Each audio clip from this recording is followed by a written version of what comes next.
So I'll tell you guys a quick story. When I first started doing this work, I was just like coaching. I was like life coaching. I didn't know what the hell I was doing basically. And people were crazy enough to like let me help them.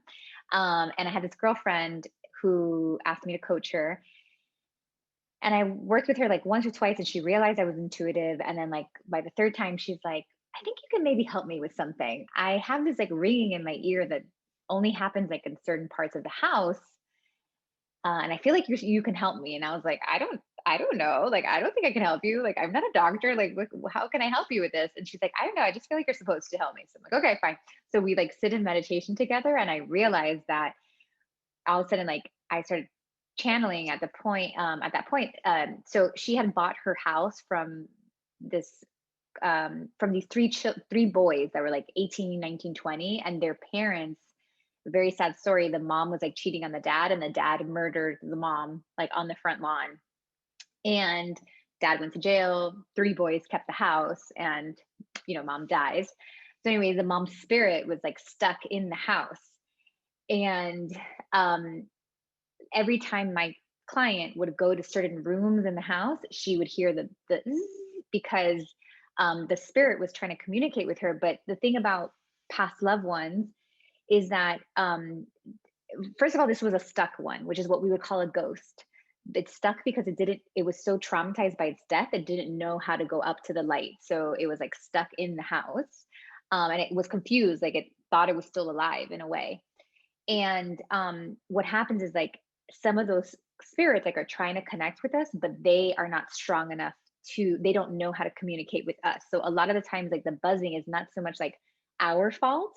It's like the being that's trying to get through to us that is not strong enough. So Jen, I have a sense that there's a being that's like trying to get through to you, but they're not skilled enough to get through to you. So and sometimes they'll cause like energy like towards our head too, because they're like trying to send energy that way, and it like kind of causes us like a headache.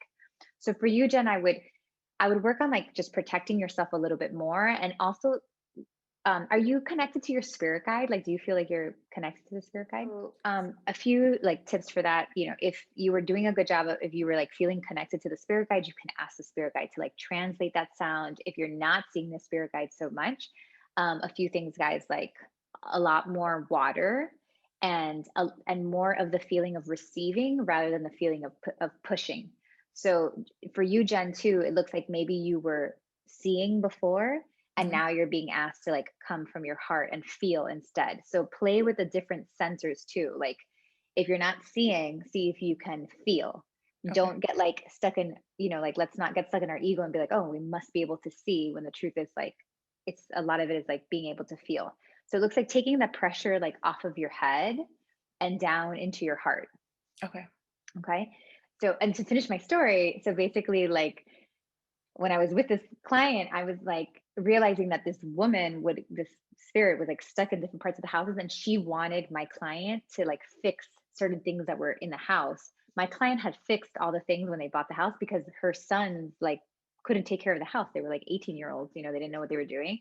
And she was going room by room trying to tell my client what needed to be fixed. She was like, there's rats over here and the pipes over here. And we had to tell the client that all of it was done and complete, and then we like were able to send her to the light. So those buzzing sounds have like less to do with like your ability. It has more to do like whatever's trying to connect to you.